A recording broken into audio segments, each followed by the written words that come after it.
To prepare for your practical exam, you actually can do it in parallel to your theoretical exam preparation. So you don't have to first clear the exam and then start practicing the practical for practical exam. So you can prepare for both exam in parallel. You can actually give both exam on the same day as well. But in order to appear in practical exam, you have to clear a theoretical exam. For practical exam, you have to actually take care of few things always, like really always. One is that when you start the car, before moving left or right, look in the mirrors, middle, left, and then you have to look over your shoulder and then move the car. If you are really slowly moving already before doing this, you might fail the test. They are very strict, and actually you don't know which point is more strict than the other. And also it depends on the examiner. So some examiner take some things light, and some examiner really take some even small things very serious. So you have to be careful. The other thing is, when you are going in a one-way road, you, in order to turn left, you have to be on the left of the side and not on the right. This is different from when you are not on the one-way road. Then there are few rules with the parking. There is always something that they check, is that you are able to park along, you are able to reverse along a curve and then go on the other direction, for example. And then of course this S parking sidewise, and also between two cars you should be able to park. So these normal things that you should be able to do. Then there are about 2 to 3 lessons that your instructor will probably give you and take you to Autobahn, the motorway. So there are a few rules about it, that you should get about 80 kilometer per hour before entering really the mainstream, and you should actually start looking from really behind, that where you find your space to get into it, and sometimes it can be tricky, so you have to be careful with it. Then you have to be careful with the lines on the street. I mean, these are normal rules, but I'm just telling them because they are really taken serious, especially in the exam. Once you have cleared the exam, you can be a little relaxed, but during the exam it's always a special situation. So I was talking about lines. So there are continuous lines, and some lines are not continuous. So this everybody knows, continuous line you should not cross, no problem. But these lines which are not continuous, they have also different thicknesses. For example, you enter the motorway and the line at your left is thicker one. This means, if you want to go straight, you should go in the lane next to it, so in the left lane further, because the lane in which you are traveling will probably take you to the next exit. And if this line is not thick, it's thin, this means if you want to go straight, you can continue in this lane. So this is kind of tricky sometimes. When you enter a motorway, you might notice that there is a thick line. You go to left of this thick line in order to go straight, and then there is another thick line coming after a while. So as long as you notice this, try to go in left lane if you want to go straight. And normally the instructions are like this, that if the examiner has not told you whether to go right or left, then you always have to go straight. Then of course you should be able to recognize different road signs. Yeah, so never enter a road which is where you are not allowed to enter. So this red circle having nothing inside, or red circle with a car or motorcycle inside, so never enter such a road. Also, it is advised that not to enter a dead-end road unless the examiner tells you. What is also very important is that sometimes you are allowed to turn right. Yeah, mostly it's about right. Even the straight going is signal is red. In that particular case, you should actually slow down and then go right. Don't maintain your speed. Okay, and then there is always the rule that whenever you turn, you first look in the mirrors and over your shoulder. If you don't look over your shoulder, you are gone. Then there is very important is you have a stop sign. You have to stop, like really stop on the stop sign, on the line wherever it is next to the stop sign. Because if you are just half of the walking speed moving, this is super strict. You have to be like really still stop. No movement at all. Whether there is a car or not, this is out of question. There is a stop sign, you need to stop. Okay. Then comes also here it's called Vorfahrtsstraße. So it's a yellow square like this, and this means that you have priority. What does this mean? That you don't have to wait for right before left.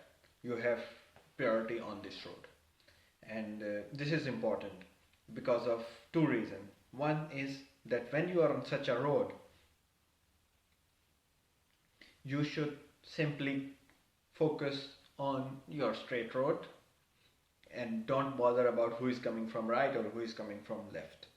Yeah, because if you on each crossroad slow down and look around that maybe somebody is coming and I have to be careful, the impression is that the examiner thinks that you have actually ignored the sign that you have priority, and that's why you are stopping. Yeah. Other reason is that the cars coming behind you are probably not thinking that you might stop on a crossroad or slow down. So there is a danger that they might come pretty close to you. So they might have to brake, and if they have to do so during your exam, there is a high chance that you will fail the exam. Then where there is this sign is not there on that road, this means on each crossroad or a T, you have to give priority to the person coming from your right. This also means if nobody is coming from the right, you have to slow down and show the examiner that you look on the right side. Okay, this is so far all about the practical exam, because while speaking I cannot say more about practical exam. I might make some videos by taking camera with me in the car and show you different routes. And last but not the least, like this video, there are a lot of videos in German, unfortunately in German, available on all whatever I have said. And actually there are also online Fahrschule, that means online driving schools. They have websites and all, as well as channels on YouTube, which if you are interested, if you have certain level of German, and if you think that especially for example for science it's not important, there is no language on it most of the time, so do check YouTube for such German videos. They are really helpful, so I was using them. One more thing about driving lessons, the practical lessons I mean.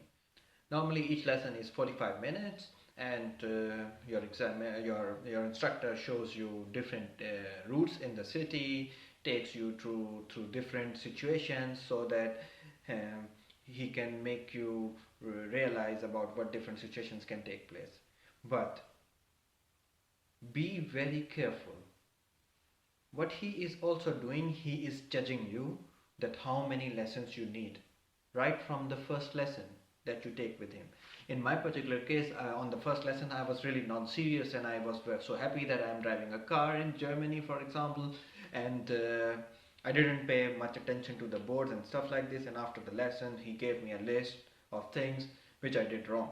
Yeah, and it gave him an impression that I need more lessons, most probably. Yeah, so be very careful.